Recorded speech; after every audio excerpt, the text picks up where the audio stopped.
ጭንገፋ ማለት የመጀመሪያው ነገር መምከን ማለት ነው። የደረሰ ነገር መበላሸት ማለት ነው። ጭንገፋ ማለት የሆነ ነገር ሲሞት ማለት ነው። ጭንገፋ በሰው ውስጥ ሆኖ ሊያጨነግፍ ይችላል። ለነገሩ ክፉ ነገር ይፈጥናል። በረከት ነው የሚዘገይ። በረከት ወዲያው አይፈጥንም። እርግማን ግን ይፈጥናል። ፍጥነት አለው።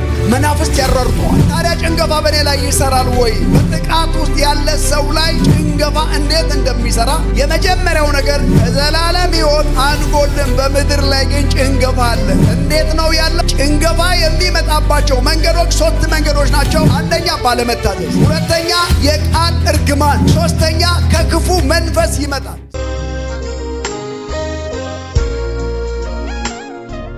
እንደዚህ በሉ፣ ሞትና ጭንገፋ በእኔ ላይ አይሰራም በሉ። ሁለተኛ ነገሥት ምዕራፍ 4 ከ39 እስከ 41 ኤልሳም ዳግመኛ ወደ ጌልጌላ መጣ። እንኳን ወደ ጌልጌላ መጣችሁ። ዳግመኛ ወደ ጌልጌላ መጣ። ማን ነው እሱ? ኤልሳ። ኤልሳ ዛሬ እኔ ነኝ። ስለዚህ ኤልሳም ወዴት መጣ? ወደ ጌልጌላ መጣ። በምድርም ላይ ረሃብ ነበር። ይኸውልህ እሱ ወደ ጌልጌላ ሲመጣ ረሃብ ነበር ይላል። እዚህ ምድር ምን አይነት ረሃብ እንዳለ ታውቃላችሁ? የእናንተ የህይወት ጥያቄ ረሃብ ነው ያለው። አሁን የምድሪቱን ዓለም ያንቺ የህይወት ጥያቄ ረሃብ ነው። የኔ የህይወት ጥያቄ ረሃብ ነው። ረሃብ ነበር አለ። ከዛ የሚሆነውን ትሰማለህ። ዛሬ የሆነ ነገር በእናንተ ህይወት ላይ ይጨመራል። ከዛ ምን አለ? አሁን የያዛችሁት ነገር ሙዝ አይደለም፣ የያዝኩት ነገር አፕል አይደለም። አንድ የሆነ በመንፈስ ዓለም ላይ የሚሰራ ነገር አለ። እሺ፣ ከዛሳ የነቢያትም ልጆች በፊቱ ተቀምጠው ነበር። እሺ፣ ሎሌውንም ታላቁ ምንቸት ጣድ፣ ለነቢያት ልጆች ወጥ ስራ አለው። ራብ እንዳይሆን ሊያበላቸው እኮ ነው። አንተ ሊያበላቸው ምንቸቱን ጣድ አለው። ከዛሳ አንዱም ቅጠላ ቅጠል ያመጣ ዘንድ ወደ ሜዳ ሄደ። እሺ፣ ወጣ፣ የምድረ በዳውንም ሐረግ አገኘ። እሺ፣ ከዚያም የበረሃ ቅል ሰበሰበ። የበረሃ ቅል ሰበሰበ ይላል። ሰዎቹን አብልቶ ሊያጠግብ። እኔ ዛሬ በእጃችሁ ላይ ያለውን ነገር እግዚአብሔር አምላክ ታምራት አድርጎ ወደ ውስጣችሁ ያስገባዋል። ሰበሰበና መጣና ምንቸት ውስጥ ከተተው። እሺ፣ ልብሱንም ሞልቶ ተመለሰ። ልብሱንም ሞልቶ እሺ፣ መትሮም በወጡ ምንቸት ውስጥ ጨመረው። ምን እንደሆነ ግን አላወቁም። አብሮት ሞት መጥቷል። በምግብ ውስጥ የሚመጣ ነገር አለ። አንተም አምላክ እግዚአብሔርን ታመልካለህ። እሱም ደግሞ እህልና ውሃን ምን ይላል? ይባርካል። መሽታንም ከመካከል ያርቃል። ሰዎቹም ይበሉ ዘንድ ቀዱ። ሁሉም ሰው ሊበላ ቀዳ። ወጡንም በቀመሱ ጊዜ የእግዚአብሔር ሰው ሆይ በምንቸቱ ውስጥ ሞት አለ ብለው ጮሁ። የእግዚአብሔር ሰው ሆይ በምንቸቱ ውስጥ ሞት አለ ብለው ጮሁ። አሁን በእኔ ህይወት ላይ ሞት አለ የምትይ፣ በእኔ ህይወት ላይ ሞት አለ የምትል አዋጅ አለኝ። ዛሬ የሆነ ነገር ወደ እናንተ ውስጥ ይገባል። እስኪ በሉ ከዛሬ ጀምሮ ተፈውሶ ይቀራል በሉ ባካችሁ።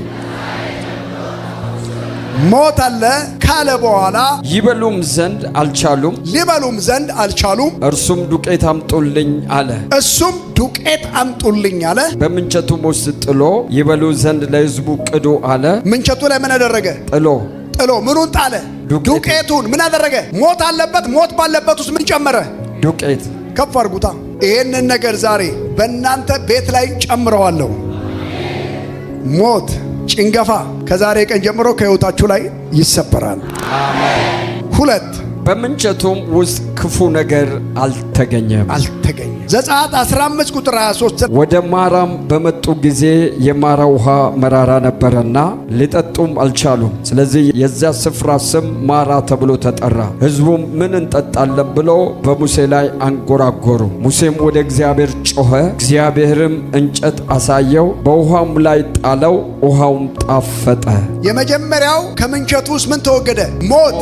የእግዚአብሔር የእጅ ስራ ነው። አንተ አዲስ ኪዳን ላይ ስለ ምንቸትና ስለ ሰው ይናገራል። ስለ ሰው የእጅ ስራ ይናገራል። ስለሚሰራው ጀበና ይናገራል። እኛ የእግዚአብሔር የእጅ ስራው እኛ ውስጥ የገባ ሞት ካለ ዛሬ ተነቅሎ ይወጣል። አሜን። ሞት ነበረ። እዚህ ጋር ደግሞ ምን ነበረ ነው የሚለው? መራራ ህይወት። በእናንተ ውስጥ ያለ መራራ ህይወት ዛሬ የሆነ ነገር ይጣልበታል። አሜን። እስኪ ጮክ በሉና መራራው ነገር ዛሬ ተነቅሎ ይወጣል በልባከ። ከዛ ውሃው ምን ሆነ ነው የሚለው?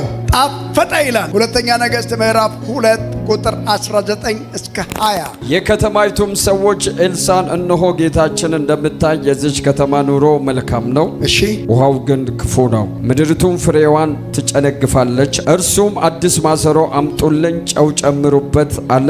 ያንንም አመጡለት። ውሃ ወዳለበትም ምንጭ ወጥቶ ጨው ጣለበትና እግዚአብሔር እንዲህ ይላል፣ እሺ፣ ይህን ውሃ ፈውሼዋለሁ፣ ከዚህ በኋላ ሞትና ጭንገፋ አይሆንበትም አለ። ኤልሳዕም እንደተናገረው ነገር ውሃው እስከ ዛሬ ድረስ ተፈውሷል። የመጀመሪያው ነገር አንድ ነገር የማሳያችሁ ነገር በደንብ ልታስተውሉ የሚገባ ነገር፣ የመጀመሪያው ውሃው የሚያጨነግፍ መሆኑን ከእንስሳ እንደሚያጨነግፍ፣ ሰው እንደሚያጨነግፍ፣ መሬቱ ፍሬ እንደሚያጨነግፍ ይናገራል። እንደውም በኦሮምኛ ምንድን ነው የሚለው መሰላችሁ? ያ ውሃ በጣም የሚገርመው ነገር ዱበርቶ ተራኒ እጆሌ ማለት ይሄ ያረገዙ እህቶች ማለት ነው፣ ከውስጣቸው ያወጣል ነው ትርጉሙ። ከሴቶች ውስጥ ያረገዙ ሰዎች ያን ውሃ ከጠጣ ያወጣ ይላል በኦሮምኛው። ቃል በቃል ኦሮምኛ እንደዛ ነው የሚፈታው። ቢሻን ኢሳን ዱጋኔ ዋን ታኤፊ ዱበርቶ ተራ ኢራን ኡልፋ ባሳ ይላል። ውሃውን ሲጠጡ ከነሱ ውስጥ ልጃቸውን ያወጣል ይላል። ውሃው ራሱ ልጅ ያወጣል፣ ፍሬ ያጨነግፋል። ከእንደገና ደግሞ እንስሶችም ከጠጡ ያጨነግፋል። ምን ማለት ነው? ጭንገፋ ማለት የመጀመሪያው ነገር ጭንገፋ ማለት መምከን ማለት ነው። የደረሰ ነገር መበላሸት ማለት ነው። ጭንገፋ ማለት የሆነ ነገር ሲሞት ማለት ነው። ጭንገፋው ያለው በሰው ውስጥ ሊሆን ይችላል። ጭንገፋ በሰው ውስጥ ሆኖ ሊያጨነግፍ ይችላል። ታዲያ ጭንገፋ በእኔ ላይ ይሰራል ወይ? በጥቃት ውስጥ ያለ ሰው ላይ ጭንገፋ እንዴት እንደሚሰራ የመጀመሪያው ነገር ጭንገፋ አለ። ከዘላለም ሕይወት አንጎልም። በምድር ላይ ግን ጭንገፋ አለ። እንዴት ነው ያለው? አሳያችኋለሁ። ጭንገፋ የሚመጣባቸው መንገዶች 3 መንገዶች ናቸው። እነሱን አሳያችሁና ከዛ ልጸልይ ነው። አንደኛ ባለመታዘዝ፣ ሁለተኛ የቃል እርግማን፣ ሶስተኛ ከክፉ መንፈስ ይመጣል። እስራኤላውያን እግዚአብሔርን ባለመስማት በጣም ብዙ ነገር ጨንግፎባቸዋል። ለምሳሌ በለዓም ባለቅ በለዓምን ምን በልልኝ አለው? እርከምልኝ አለው። አይታችሁ ከሆነ ይስሐቅ ማንን መረቀ? ያዕቆብን መረቀ። ልጁ ሲመጣ አባቴ ሆይ መርቀኝ ብሎ ሲል አንተ ማን አለው? እኔ የብኩር ልጅ ኤሳው ነኝ። ወንድምህ ምርቃትን ምን ሆነ ነው የሚለው? ወሰደ አለው። ታዲያ ለእኔ አንድ ምርቃት እንኳን የለህም አለው። በምላስ ውስጥ የሚመጣ እርግማን አለ። በምላስ ውስጥ የሚመጣ በረከት አለ። ባለመታዘዝ የሚመጣ ጭንገፋ አለ። በአንደበት ቃል የሚመጣ ጭንገፋ አለ። እዚህ ጉባኤ ላይ ስንባርካችሁ ላይመስላችሁ ይችላል። መቼ እንደሚበቅል አታውቀውም። ለነገሩ ክፉ ነገር ይፈጥናል፣ በረከት ነው የሚዘገየው። መጽሐፍ ሲናገር የጻድቅ መንገድ እንደምንድን ነው? በረከት ወዲያው አይፈጥንም፣ እርግማን ግን ይፈጥናል። ፍጥነት አለው።